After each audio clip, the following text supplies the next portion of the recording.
Hola, bienvenidos a la serie México y los signos de los tiempos. Hoy nos encontramos transmitiendo desde este hermoso lugar que es el Castillo de Chapultepec y seguiremos platicando acerca de los niños héroes y la guerra con Estados Unidos. Para ello está con nosotros el licenciado Antonio Velasco Piña. Bienvenido, licenciado. Y bueno, en nuestra última plática nos quedamos charlando acerca de la entrada del ejército norteamericano al Valle del Anáhuac y hacia dónde iban avanzando. Llegaron al convento de Churubusco. ¿Qué es lo que sucede en el convento de Churubusco? En el convento de Churubusco van a ocurrir varios acontecimientos muy importantes. El primero de ellos es que las tropas irlandesas que venían del ejército norteamericano, a través de su recorrido de Veracruz a Puebla, sobre todo durante su estancia en Puebla, se han dado cuenta de la enorme similitud que existe entre la situación que vive Irlanda, sojuzgada por los ingleses, o sea, un pueblo protestante que está sojuzgando a un pueblo católico, y la situación que está ocurriendo en México de que una nación protestante está invadiendo a una nación católica. Entonces deciden abandonar las tropas norteamericanas y unirse a las tropas mexicanas, aun cuando saben que esto lo más seguro es que los vaya a conducir a la muerte. Entonces, con un gran sentido de justicia que tenemos que honrarles mucho, se incorporan al ejército mexicano y van a estar ahí en Churubusco. El otro hecho importante es que casi no tenían municiones las tropas que estaban en Churubusco, se las mandan a pedir a Santana, entonces él llega con una gran dotación de parque, pero con toda la mala fe del mundo y continuando con su tradición de costumbre, en vez de llevarles un parque que les fuera útil a las armas mexicanas, les lleva un parque americano que se habían capturado en las batallas con ellos, que no les sirve a los fusiles mexicanos. Pero que sí les sirve a los fusiles que traen los irlandeses que se habían unido. Exactamente. Entonces esto es lo que va a explicar lo que va a acontecer ahí. O sea, viene el ataque de las tropas norteamericanas, se le acaba el parque a las tropas mexicanas, las únicas que siguen disparando son las tropas irlandesas, y el general Anaya, que era el que comandaba las tropas mexicanas, trató de aprovechar el parque haciendo balas para cañón, pero como no sabían calcular bien la cantidad de pólvora que se requería, le estalla a él en la cara una de las balas de cañón y le quema toda la cara y las manos. A pesar de eso, él sigue dirigiendo la defensa. Los soldados mexicanos se terminan defendiendo casi todos a la bayoneta, pero pues son fusilados a quemarropa por las tropas norteamericanas, son capturados o muertos las tropas irlandesas. Y entonces cuando son capturados, ¿no? Hay una frase por la cual se inmortaliza el general Anaya. Así es. Sí, que el general americano, o sea, Scott, se da cuenta de que hay parque americano con el que les han estado disparando, y va y le pregunta al general Anaya, ¿dónde está el parque? Él estaba preguntando por el parque norteamericano, pero el general Anaya entiende que le están preguntando por el parque mexicano y le dice, mire, si hubiera parque usted no estaría aquí, ¿verdad? Claro. Si pudo usted llegar aquí es porque no teníamos parque para dispararle, ¿no? Entonces ya cae Churubusco, y entonces ya queda abierto el camino hacia la Ciudad de México, ya nada más está Chapultepec, pero el ejército norteamericano se está muriendo de hambre. ¿Qué es lo que pasa en ese momento? ¿Cómo ayuda Santa Anna a abastecerse o a habituallarse al ejército norteamericano? Sí. Porque es él quien promueve. Exacto, sí, como les digo, el ejército norteamericano está muriendo de hambre porque no le llega ningún habituallamiento de Veracruz. Las guerrillas impiden cualquier paso de parque, de comida o de refuerzos. Entonces lo que hace Santa Anna es decirle, mire, vamos a hacer un armisticio para que ustedes puedan venir a comprar comida en la Ciudad de México, porque si no, no van a poder seguir avanzando. Y así se hace, se establece un armisticio que autoriza a las tropas norteamericanas a entrar a la Ciudad de México a comprar comestibles. Esto, lógicamente, van a la Merced, que era la principal fuente de abasto de la ciudad. ¿Y cuál es la reacción que tienen todas las personas cuando llegan? Por supuesto, todos los comerciantes de la Merced se enfurecen y rechazan a los carramotos en que se venían a abastecer los norteamericanos, los acuchillan, les avientan jitomates, los corren en medio de insultos y no se pueden abastecer en esta forma. Entonces le ocurre a Santa Santana otra estratagema, que es la siguiente: decirle, mire, vamos a hacer que algunas de las contraguerrillas de los traidores mexicanos que venían con los norteamericanos finjan que son guerrillas que vienen a abastecerse de comida a la Ciudad de México, y así a ellos sí se las van a vender y se las van a llevar. Y así ocurre durante unos días. Durante unos días un grupo de traidores mexicanos está comprando la comida en la Merced para llevársela al ejército norteamericano, pero las verdaderas guerrillas mexicanas se dan cuenta de esto, los cogen a todos y los ahorcan a todos, ¿no? Entonces nuevamente se queda sin comida el ejército norteamericano. Entonces tienen que romper el armisticio y tratar de avanzar hacia la Ciudad de México. ¿Cuál es el siguiente paso al que van? El siguiente paso ya nada más quedaba Chapultepec, pero como están avanzando por el sur, el general Bravo le dice, oye, el ataque va a venir por aquí. Entonces logra convencer no tanto a Santana sino a los oficiales de que envíen unos 4,000 hombres al Molino del Rey, que está aquí abajo del castillo de Chapultepec. Es ahí donde se llevaba a cabo las fundiciones de los cañones. Ahí donde se hacían las fundiciones, exactamente, ahí donde se habían estado fundiendo los cañones que estaban dando tan buen resultado. Esos cañones sí se van a utilizar en la batalla de Molino del Rey, pero no los autoriza Santana que se suban al castillo de Chapultepec. En el castillo de Chapultepec siguen nada más con unos cuantos cañones viejos.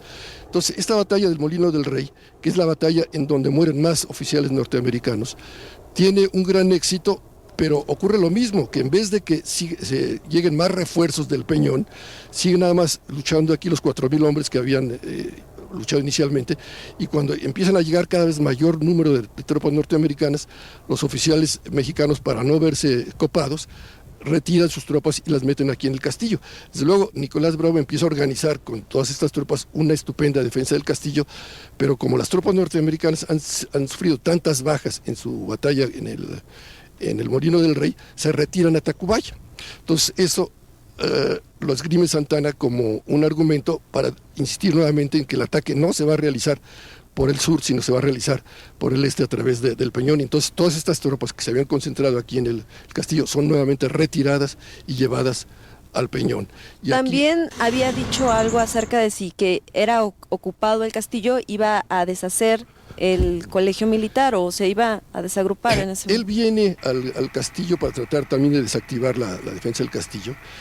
Y entonces hace lo siguiente, dice, bueno, mire, aunque es casi seguro que el ataque va a ser por el este, no podemos exponer las vidas de los cadetes, porque si hay un ataque por aquí pueden ser muertos y ellos son la esperanza de la patria. Entonces vamos a deshacer transitoriamente el colegio militar, que los cadetes se quiten su uniforme y se vayan a sus casas o a casas de la Ciudad de México, ¿no? Y ocurre, ya anticipándome un poco, un hecho. Cuando él ve la lista de los cadetes, se da cuenta que hay un cadete que se llama Agustín Melgar, que es hijo de un militar que él mandó a asesinar porque se había opuesto a uno de sus golpes de Estado. Entonces ve un enemigo en potencia. Ve un enemigo en potencia y dice, ¿dónde está este muchacho? Lo buscan y no está, porque lógicamente Agustín Melgar, que era uno de los cadetes, un cadete muy importante por lo que luego veremos después, cuando sabe que va a venir el asesino de su padre al castillo y que le tiene que rendir honores, se sale del castillo para no rendirle honores. Entonces Santana ve eso y dice, no está, y el enemigo está ahí cerca, es un desertor. Entonces él personalmente dicta el acto de expulsión de Agustín Melgar del castillo de Chapultepec. Lógicamente, cuando Agustín Melgar regresa al castillo, y recordemos quién comandaba aquí el castillo, que era nada menos que Nicolás Bravo lo vuelve a reinstalar nuevamente como claro, cadete, ¿no? El castillo empieza a ser bombardeado el 12 de septiembre. ¿Qué es lo que sucede ahí? Sí, entonces, ¿qué ocurre? Las tropas que custodiaban el castillo son llevadas nuevamente al Peñón. En el castillo están nada más 800 soldados y 40 cadetes, son los que van a defender el castillo. Estamos hablando de... ¿Frente a cuántas? ¿Qué número era? 30,000 atacantes contra 840, ¿no? Entonces, ¿qué ocurre? Bueno, varias cosas importantes. Una de ellas, anticipándome un poco para hablar de Juan de la Barrera. No sé si ustedes recuerden que cuando se pasa la lista de los niños héroes, siempre se dice teniente Juan de la Barrera y luego cadetes, fulano y tal. Sí. ¿Por qué, si el señor era teniente, está incluido entre los cadetes, ¿no? Como que aparentemente hay una incongruencia. Sí, claro que sí. La historia es la siguiente: él era hijo de un general muy importante porque fue el primero que empezó a establecer una serie de medidas de atención a los heridos de guerra, es decir, a los jubilados que antes quedaban inválidos, se iban a su casa y no tenían ninguna otra opción. Entonces él empezó a establecer pensiones de ayuda para este tipo de militares. Entonces, cuando le preguntaban a Juan de la Barrera que él cuando había entrado al ejército, él decía que desde antes de nacer, porque él había nacido en un cuartel militar, en un sanatorio militar, y desde chico había vivido siempre en un cuartel. En un cuartel. Y en esa época, a los hijos de los altos oficiales, cuando tenían 13 años de edad, entre 12 y 13, ya los admitían al ejército con el grado de subteniente sin haber pasado por el colegio militar. Y es el caso de él. Él entra muy pequeño al ejército con el grado de subteniente. Pero también pueden meterlos al colegio militar, claro. O sea, tenían ese opción, privilegio. O entrar al colegio militar o entrar directamente al ejército con el grado de subteniente, que es lo que y este es el caso de el padre de Juan de la Barrera. De Juan de la Barrera. Entonces él entra con el grado de subteniente y está él un día en el Palacio Nacional, en que hay un intento de golpe de Estado en contra del presidente Joaquín Herrera.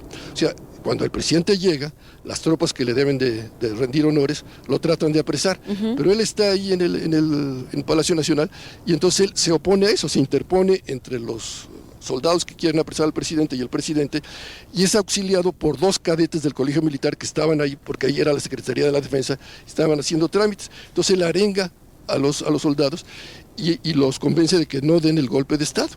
Esto lo hace que lo asciendan a él a teniente, pero como él establece una gran amistad con estos cadetes, y él se da cuenta que aun cuando él ya es teniente, porque lo habían ascendido a teniente, tiene una enorme ignorancia en materias de tipo teórico militar. Él tenía una gran práctica porque había vivido siempre en un cuartel, sí, pero ignoraba muchas cosas de tipo teórico.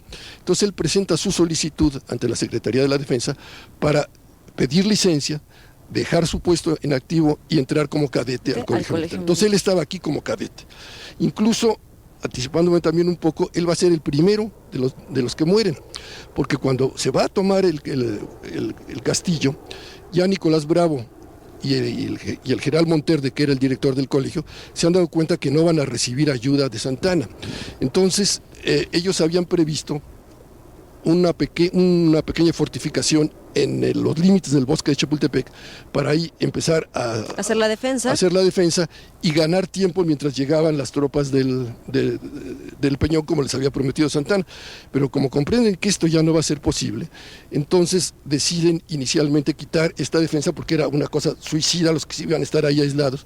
Pero entonces Juan de la Barrera les convence de que la defensa del castillo debe ser una defensa de tipo ritual, es decir, que no va a ser un simple combate común y corriente, sino va a ser una guerra ritual como la que han realizado los grandes héroes del pasado, una Juana de Arco, un Cuauhtémoc, en donde lo menos importante es el resultado de la batalla, lo más importante es adquirir un tal nivel de conciencia, sí, un tal estado de concentración y una tal compenetración con la historia y con el país, que esto despierte la conciencia de todos los habitantes. Entonces les dice, no, la defensa del bosque de Chapultepec, que es un bosque sagrado, se debe realizar no nada más en el castillo, sino en los límites mismos.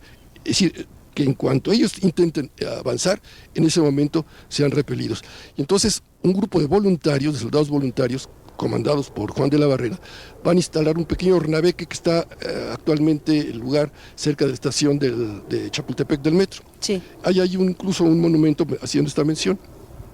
Entonces ahí queda Juan de la Barrera aislado con unos cuantos soldados, de tal forma que cuando los norteamericanos inician su avance, vienen otra vez de Tacubaya, entran por la Condesa, inician su avance, y el día 12 de septiembre inician un intenso bombardeo en contra del castillo, y el día 13 creen que ya el castillo ha sido abandonado. De los 800 soldados que lo defendían quedaban ya nada más 400 soldados. Entonces ellos inician su avance y inmediatamente son detenidos por Juan de la Barrera y su pequeño grupo, que desde una fortificación muy ingeniosa, muy bajo tierra, cubierta por troncos de madera, los empiezan a atacar, sufren grandes bajas, pero lógicamente logran deshacer el fortín y los fusilan prácticamente a todos abajo, ¿no?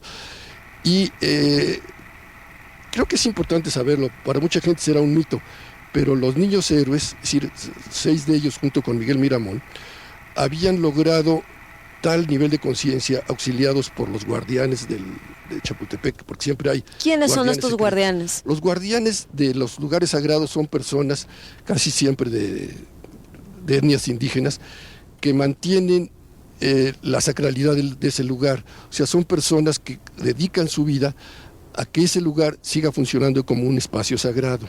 Entonces, en el caso de Chapultepec, eran una pareja de ancianos que trabajaban como cocineros aquí en el castillo de Chapultepec. Entonces ellos, de acuerdo con la visión de ellos, que incluso, insisto, a muchas personas puede parecer mitológica, consideraban que la máxima autoridad del bosque era el ahuehuete del sargento. El ahuehuete del sargento es un ahuehuete centenario, de acuerdo con la tradición, fue sembrado por Nezahualcóyotl, que marca el lugar en donde los aztecas iniciaron su último tramo de peregrinación hacia el centro de la ciudad, y que marca el lugar donde los grandes sacerdotes toltecas, cuando querían irse a lo que nosotros llamaríamos otra dimensión, llegaban a ese lugar y se desaparecían. ¿El ahuehuete todavía lo encontramos El ahuehuete aquí? está muerto, murió desde 68, el 2 de octubre, junto con muchos otros ahuehuetes, pero es tanta la historia que está contenida en ese ahuehuete que las autoridades no se atrevieron a cortarlo totalmente, pues han dejado el tronco nada más, el tronco del ahuehuete. En ese lugar también hubo un acontecimiento muy importante, cuando Moctezuma Xocoyotzin se entera de la llegada de los españoles, quiere hacer lo que hicieron los sacerdotes toltecas, dice a otra dimensión, entonces va allí al ahuehuete, y de acuerdo con la leyenda, le pide permiso y el ahuehuete no se lo da. Le dice, te tienes que enfrentar a tu destino y regresa a ocupar tu sitio de emperador y enfréntate a los acontecimientos tal como vengan. Entonces, también de acuerdo con la tradición que mantienen los guardianes, los niños héroes van con el ahuehuete a pedirle permiso, y no solo permiso, sino las claves para poder realizar un combate ritual en el castillo. Es decir, que la defensa del castillo no sea una simple lucha militar, sino que sea una lucha sagrada. Y él les da las claves, incluso les da la letra de lo que va a ser posteriormente el himno del colegio militar, ¿no? Todo eso se los da a ellos para que ellos mentalmente vayan repitiendo este himno durante la batalla, ¿no? Se los da a 7 cadetes, es decir, a los 6 que conocemos con los niños héroes, y también a Miguel Miramón, que formaba parte de este grupo, aunque él después va a ser un traidor, ¿no? Ajá. En su libro usted menciona que ellos conviven mucho con el ahuehuete, les pide permiso y se le asigna un como valor, una característica especial a cada uno de estos niños héroes. Así es. ¿Esas se las asigna él o...? Sí, los guardianes del bosque, que los conocían a todos ellos, más bien dicho, no solo los conocían, ellos eran los que les habían dado el permiso de conocer la parte sagrada de Chapultepec, y les habían reconocido su calidad de aspirantes a guerreros sagrados. Todavía no a guerreros sagrados porque eran unos niños o gente muy joven, pero sí de aspirantes a guerreros sagrados, sobre todo cuando se incorpora a ellos Juan Escutia, que era un ser totalmente espiritual, como sería bueno que luego platicáramos más detalladamente sobre cada uno de ellos. ¿Sí? Entonces, ellos ya tenían esa calidad de aspirantes a guerreros sagrados, entonces van con el ahuehuete del sargento a ver si les da las claves. Él inicialmente se niega a ello porque le dice, esto es para adultos, no para unos niños. Entonces ellos incluso le dicen, pues si no nos das las claves te fusilamos y te ponemos un letrero que diga este árbol es un traidor. Es un traidor. Porque si no se realiza un combate ritual en este lugar, va a desaparecer México. Es decir, la anexión que pretenden los norteamericanos es desaparecer totalmente a la nación mexicana. Entonces la única forma de salvarles es a través de un combate ritual. Entonces les da las claves y entonces ellos ya van a realizar esta defensa con esa característica, ¿no? de realizar un combate ritual. ¿Qué es lo que pasa el 13 de septiembre? El 13 de septiembre se va a realizar el ataque contra el castillo. Recordemos que el castillo ha sido bombardeado ferozmente el día 12, está muy dañado, han perecido buena parte de sus defensores, otros incluso han desertado. Ninguno de los cadetes, de los 40 cadetes, ha desertado, están todos a pie firme, algunos están heridos, pero ninguno de gravedad todavía en ese momento, y entonces ellos van a realizar esa defensa. Como le mencionaba, la defensa se inicia en los límites del bosque con Juan de la Barrera, que es el primero de ellos en morir. Juan de la Barrera, la virtud que él encarnaba era la de la lealtad, precisamente por esa característica de haber sido leal a las instituciones y al orden establecido y al presidente de la República, cuando esto incluso pudo haberle costado la vida, porque él inicialmente estaba solo, después está apoyado por 2 cadetes, y en cambio tenía todo un grupo de guardias que lo estaban amenazando. Entonces ahí muere el primero de los cadetes. El segundo va a ser Francisco Márquez. Francisco Márquez encarna la virtud del valor. Francisco Márquez era de Guadalajara.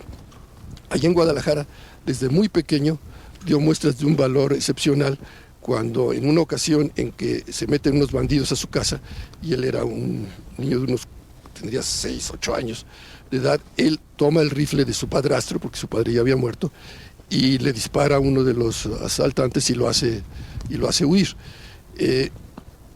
Cuando se inicia el ataque, hay un momento de desconcierto entre los cadetes, porque él, que encarnaba el Francisco Márquez, que era quien encarnaba el valor, no estaba en el castillo. Es decir, el último momento en que lo habían visto es cuando él es el que le va a dar el parte de que todos los cadetes están en sus puestos de combate a Nicolás Bravo y al general Monterde. Cuando se inicia el ataque, él llega y les dice, todos los cadetes en sus posiciones, y se retira. Y en el momento dicen, ¿dónde está Francisco Márquez? Y Agustín Melgar, que era uno de los, junto con Juan Escuti, eran los dos cadetes de mayor edad, dice, ¿dónde está ese bebé? Él tenía 13 años, ¿no?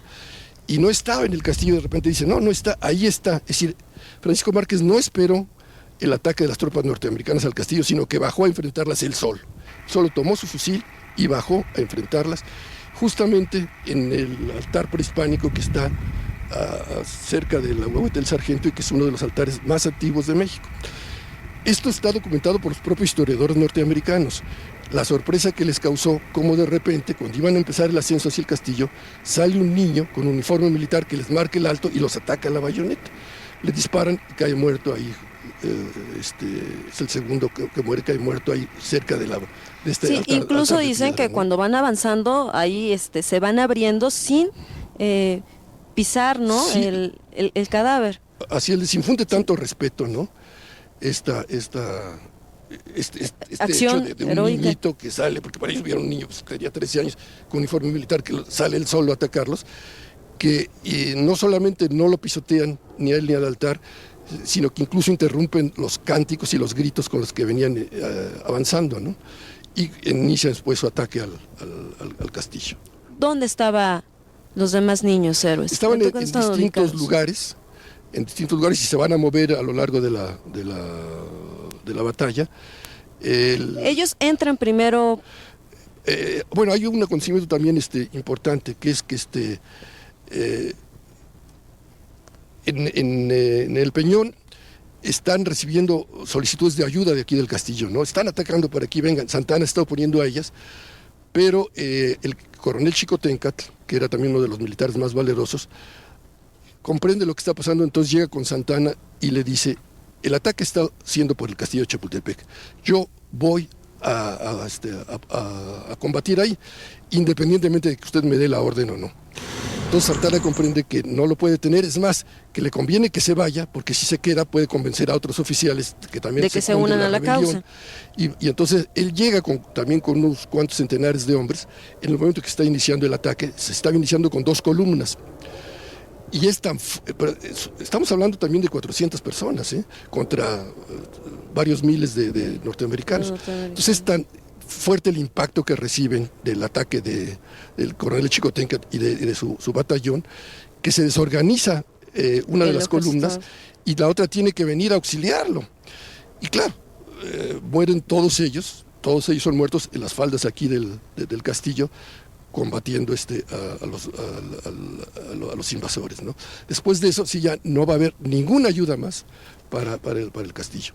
Pero cuando llegan ellos, la otra parte empieza a ingresar al castillo de alguna manera. Cambian su táctica, es decir, en vez de atacar, la van a cambiar 3 veces. Primero eran 2 grandes columnas por distintos lugares, pero esto lo desorganiza el ataque de Xicoténcatl. Entonces, van a atacar sobre un solo punto al castillo.